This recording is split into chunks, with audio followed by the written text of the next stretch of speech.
Welcome to a spooky video. Okay, well, the video is not really spooky, but you know, it's October, it's Drawlloween, so spooky. Anyway, welcome to the video.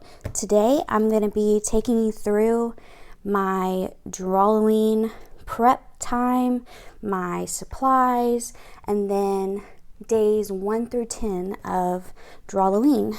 I decided on Mabs Drawlloween club list, and I'll put that on the screen right now. So I decided to follow along with her list. There were some prompts that I immediately thought of something for. I was like, oh yeah, I know what I want to draw there. And then there were some that I was not inspired by at all. I was just like, ugh, I do not want to do that one. And there were a few I actually ended up switching up a little bit, such as Witch Wednesday. I changed that to just Wednesday. Treeple, I changed to just tree because I did not want to draw a tree person. It just wasn't inspiring to me. So there were a few I changed, and then there were a few I just kind of pushed through and drew something for. And there are so many prompt lists out there now. Peachtober, I've been following along with looking at the different art from that as well. But like I said, we will be focusing on Mabs Drawlloween club list. And yeah, let's get right into the video. Let's go over the supplies that I used for Drawlloween. First of all, I used this pencil to sketch with, and this Mono Zero eraser, as well as the Faber-Castell, if that's how you say it, I'm not sure, kneadable eraser. I love this thing. So that's what I used for sketching. And then these, the Prismacolors, are actually my favorites. I had a dried up 01 Prismacolor, so in the beginning I used the Micron. I definitely prefer the Prismacolor, but for the first few drawings I had to use the Micron. I also used the Jelly Roll white pen. As for paints and paint brushes, I used these Princeton travel brushes in the 4 different sizes. Then I used a limited watercolor palette. These are the Winsor and Newton watercolors.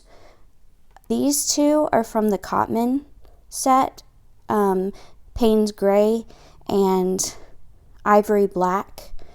And then this one is the professional watercolor set, which is Caput Mortem Violet, which I'm not sure if I'm saying that correctly, but I love this color. And then I used my crappy sketchbook for the pre-sketches and to plan out how I would do my spreads in my sketchbook and just to get out all my ideas. Then I used my main sketchbook to do all the actual drawings. I put the prompt list in here first, and then I'll show you how I planned out my spreads and got all 30 days in.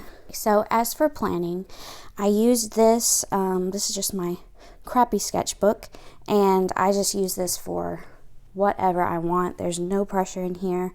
I can just scribble in here if I want to, but I use this to make my plans for Drawlloween. Here, the first thing I did is write out all 30 prompts, and then I went through each one and wrote down what ideas I had, what came to mind. A lot of these, like this one, I didn't use, but these were just my initial thoughts. And then this is for Ghoul Scout. I guess I won't show the full thing because it'll give it away, but I had a really clear idea what I wanted to do for that one, so I went ahead and sketched that one out. But then here is where I really made a clear picture of how I wanted my spreads to look in my sketchbook. Otherwise it would have been really difficult because I wouldn't really know where I wanted everything. I knew that I didn't want a full spread for everyone because that was just too much. Like I said, this is my first time doing like all out, trying to do all 30 days of October prompt list. So I didn't want to overwhelm myself with having to do a full piece every single day. So what I did was map out 6 different spreads, which a spread is just 2 sides of a sketchbook page. And then I went through each number and decided, really based on how inspired I was by the prompt, how big I wanted the drawing to be. So see, you have here, I said extra small. I wasn't super inspired by Spooky Self-Portrait. Glampire, not super inspired. But here we have large, Ghoul Scout, very inspired. Here we have Double Trouble, very inspired. I wanted to do large. Then we have some that are just medium sizes, some small, where I had ideas for, but you know, it wasn't like, oh yeah, I definitely know what I want to do for that. So let's look back at these. So that's how I did. I planned out the different sizes and then went through and decided where I wanted, just drew each number where I wanted it to be.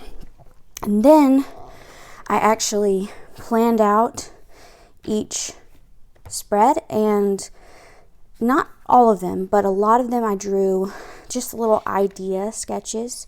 You can see here, all that I knew is that I wanted the vines to come out a little.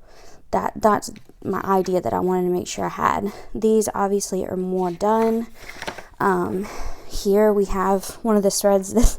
This I cut out because I ended up actually gluing that in. And yeah, so that's how I planned out what I wanted to do in my sketchbook.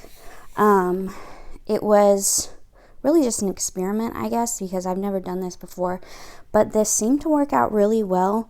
Of course, it was still a challenge, just the fact that there are so many prompts in 1 month, but I don't know how I would have done it if I wouldn't have planned it out so much.